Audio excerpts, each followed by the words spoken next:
6h25, horário de Brasília. Vamos a Paris. O presidente Lula fala em evento neste momento lá na capital francesa. É ao vivo. Você acompanha no Novo Dia.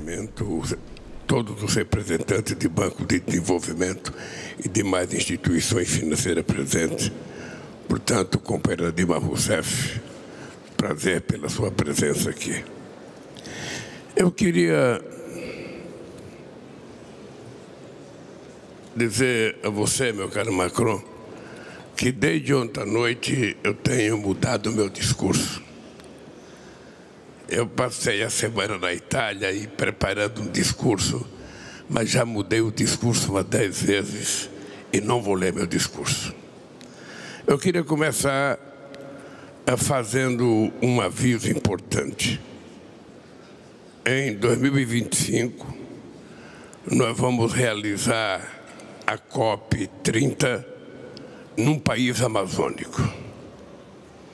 Eu espero que todas as pessoas que prezam tanto a Amazônia, que admiram tanto a Amazônia, que dizem que a Amazônia é o pulmão do mundo, eu espero que essas pessoas participem da COP25 no estado do Pará, para que tenham noção do que é realmente a Amazônia.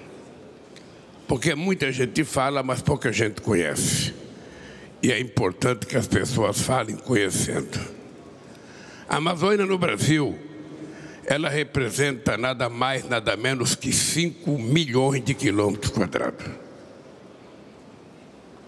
E além dos 5 milhões de quilômetros quadrados da Amazônia no Brasil, nós temos a Amazônia equatoriana, a Amazônia colombiana, a Amazônia peruana, a Amazônia venezuelana, a Amazônia boliviana, a Amazônia da Guiana, a Amazônia do Suriname e a Amazônia francesa, da Guiana francesa. E nós vamos fazer, no dia 12 de agosto, um grande encontro no estado do Pará, com todos os presidentes da América do Sul, que compõem toda a região da Amazônia, para que a gente possa formar uma proposta para levar para a COP28 nos Emirados Árabes. Certamente nós vamos querer conversar com o Sudão, com o Congo, certamente nós vamos conversar com a Indonésia, porque nós queremos compartilhar uma proposta única entre os países que ainda mantêm grandes florestas em pé. Nós queremos fazer disso um patrimônio, não apenas de preservação ambiental, mas um patrimônio econômico para ajudar os povos que moram nas florestas.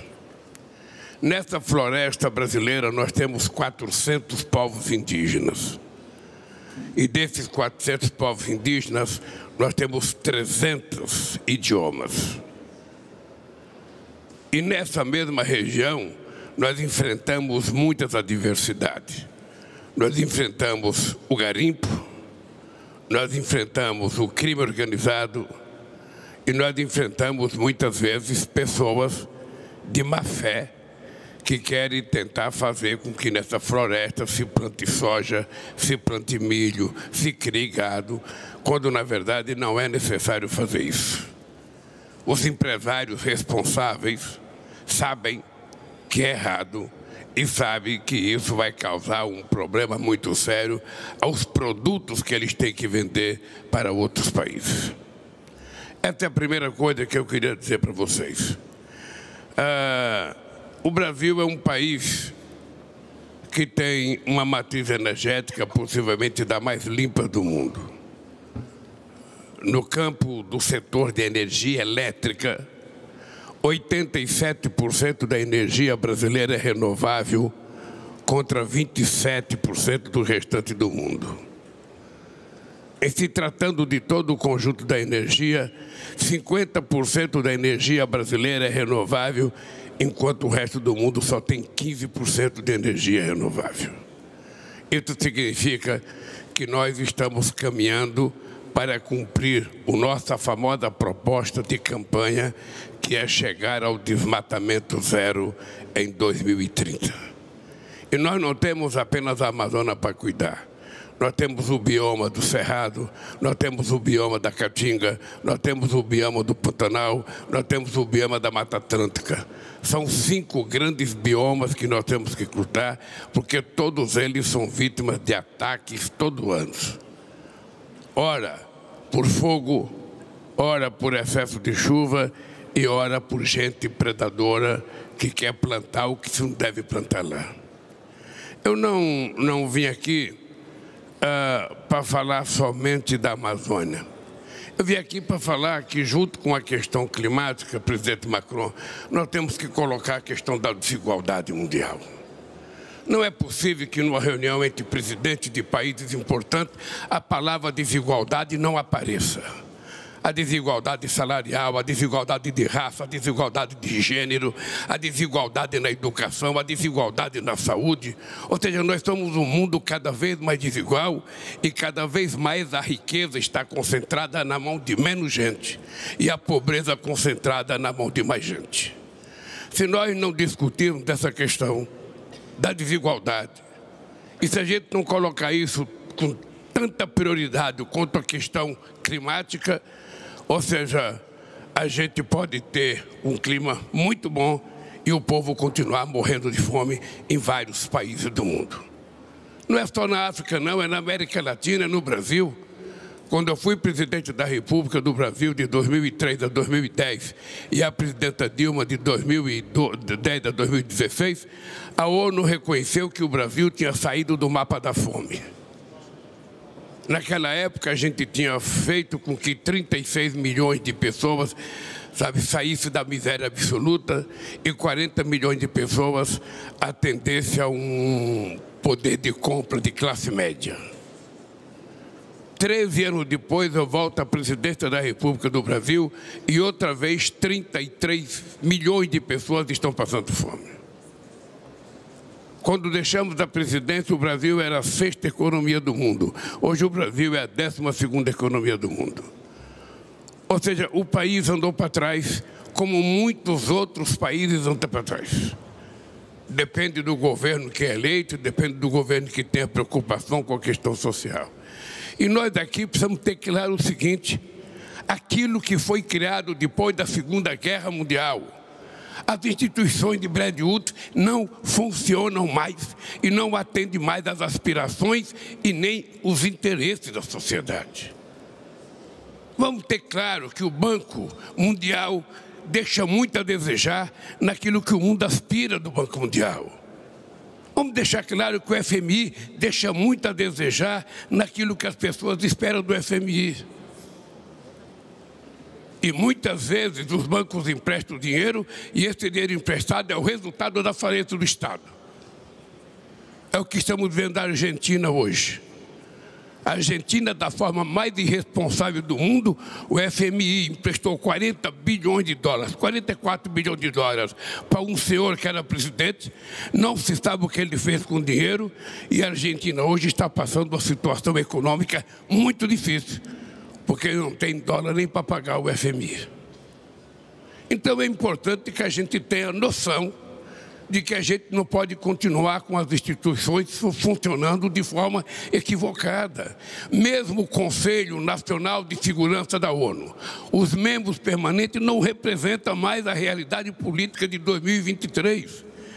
Se representava em 1945, em 2023 é preciso mudar. A ONU precisa voltar a ter representatividade, a ter força política. A ONU foi capaz de criar o Estado de Israel em 1948 e não é capaz de resolver o problema da ocupação do Estado palestino. Então, se nós não mudarmos essas instituições, a questão climática vira uma brincadeira. E por que vira uma brincadeira? Quem é que vai cumprir as decisões emanadas dos fóruns que nós fazemos? É o Estado Nacional? Vamos ser francos, quem é que cumpriu o protocolo de Kyoto? Quem é que cumpriu as decisões da COP15 em Copenhague? Quem é que cumpriu o Acordo de Paris? Ou seja, e não se cumpre Porque não tem uma governança mundial com força para decidir as coisas e a gente cumprir. Se cada um de nós sair de uma COP e voltar para aprovar as coisas dentro do nosso Estado Nacional, nós não iremos aprovar. Então é preciso ter clareza que se a gente não mudar as instituições, o mundo vai continuar o mesmo. Quem é rico vai continuar rico e quem é pobre vai continuar pobre. É assim. E eu falo isso com pesar, porque eu tenho uma experiência riquíssima de como é fácil a gente governar para os pobres. Eu sempre disse que os pobres nunca foram problemas. O pobre sempre será a solução quando você coloca o pobre dentro do orçamento do país. Mas se você esquece o pobre e você coloca todos os outros no orçamento, nunca vai sobrar dinheiro para cuidar das pessoas mais miseráveis. Porque elas não têm sindicato, elas não têm partido, elas não fazem passeata, não fazem movimento e moram longe da sede do governo, moram muitas vezes na periferia. Então essa gente sempre estará abandonada. E a desigualdade só tem aumentado. Faz pelo menos 20 anos que eu ouço a FAO falar que nós temos 900 milhões de seres humanos que vão dormir todo dia com fome.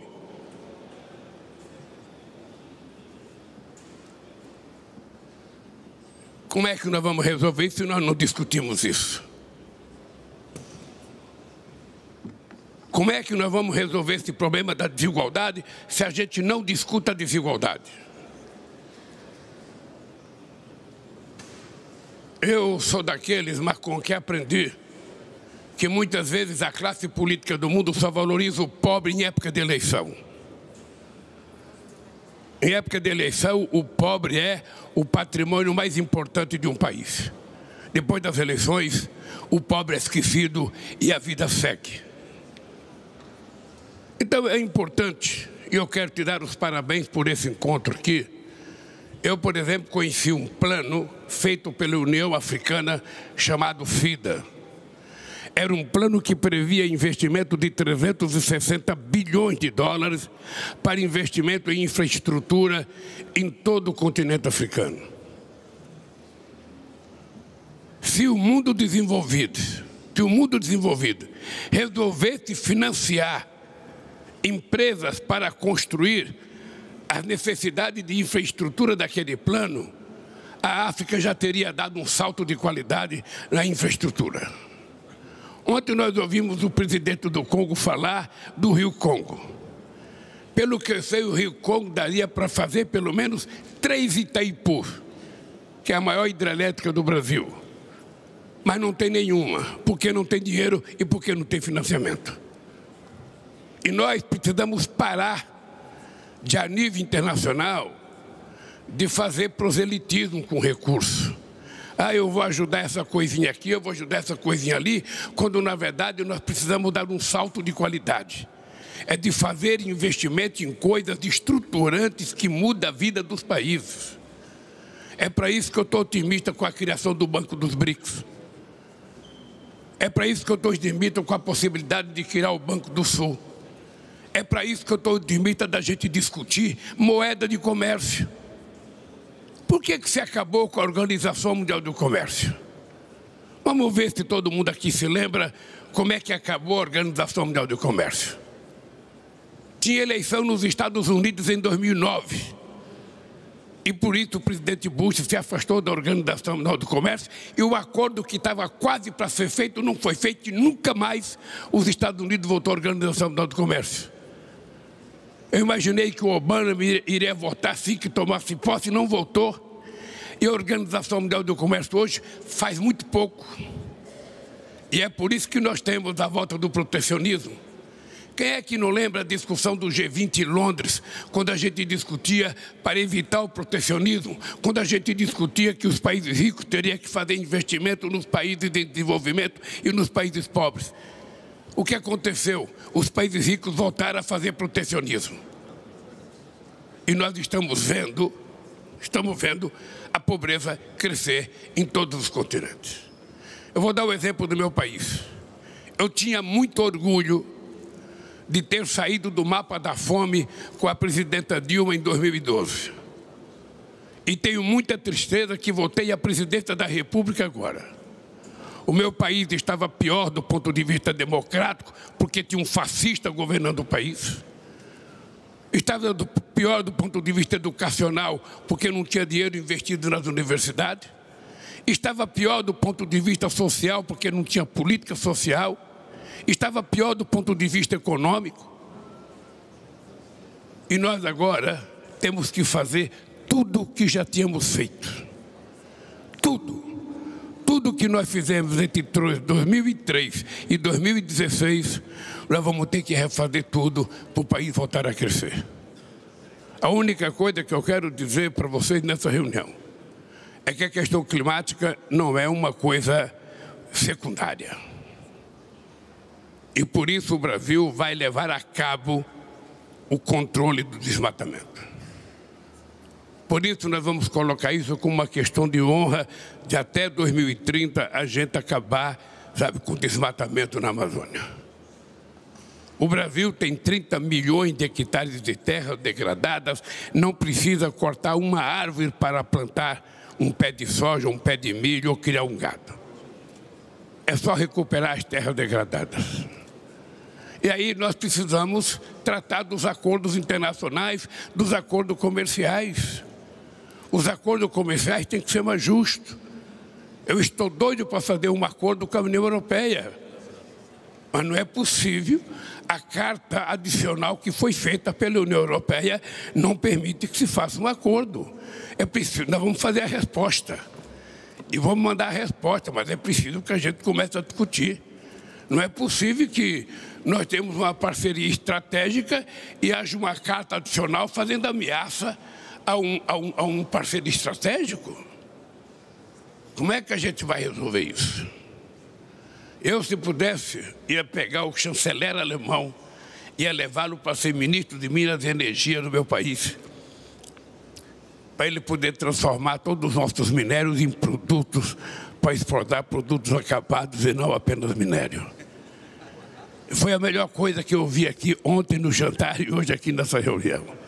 Porque é verdade, nós somos exportadores de matéria-prima e não ficamos com o resultado daquilo que nós produzimos. Em muitos lugares do mundo, as empresas que retiram o minério sequer reflorestam a floresta. Deixam um buraco e vão embora. Então, eu quero dizer para vocês que eu votei depois de 3 anos da presidência da República. Todo mundo sabe que eu tenho 77 anos de idade.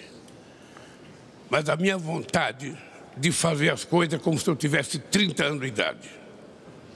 E vou entregar, meu caro Olavo Schuth, vou entregar. Em 2030, vou convidar vocês para ir na Amazônia, com desmatamento zero. E outra vez, vamos acabar com a fome. A Dilma sabe o que nós fizemos para acabar com a fome. Ela agora é presidenta do Banco dos BRICS, ela agora pode preparar lá a caneta para assinar os empréstimos para o Brasil e para outros países mais pobres, porque nós vamos fazer a diferença. E tem gente que se assusta quando eu falo que é preciso criar novas moedas para a gente fazer comércio. Eu não sei por que Brasil e Argentina têm que fazer comércio em dólar. Por que a gente não pode fazer nas nossas moedas? Eu não sei porque Brasil e China não podem fazer nas nossas moedas. Por que eu tenho que comprar dólar? Então essa é uma discussão que está na minha pauta. E se depender de mim, ela vai acontecer na reunião dos BRICS, que será em setembro. E vai acontecer também na reunião do G20, porque nós vamos precisar colocar mais companheiros africanos para participar do G20. Como vocês estão fazendo no G7. Ou seja, esses fóruns não podem ser um grupo de luxo, a elite política. Não, nós temos que chamar os desiguais, os diferentes. para que a gente possa atender à pluralidade dos problemas que o mundo tem. Todos nós temos como parâmetro o que aconteceu na União Europeia. Você sabe, Macron, que eu acho que a construção da União Europeia foi um patrimônio democrático da humanidade. Depois de 2 guerras mundiais, vocês conseguiram construir a União Europeia, conseguirem fazer um parlamento, conseguirem viver com divergência, mas discutindo as coisas democraticamente, é uma coisa que eu quero para a América do Sul. É uma coisa que eu acho que nós precisamos. A União Africana, ela está muito mais organizada do que nós na América Latina. Muito mais organizada. E nós queremos criar novos blocos para negociar com a União Europeia. E aí, me desculpe, Banco Mundial, FMI, nós precisamos rever o funcionamento. É preciso ter mais dinheiro, é preciso ter novas direções, mais gente participando da direção, porque não pode ser apenas os mesmos de 1945, 46, 47 e 48.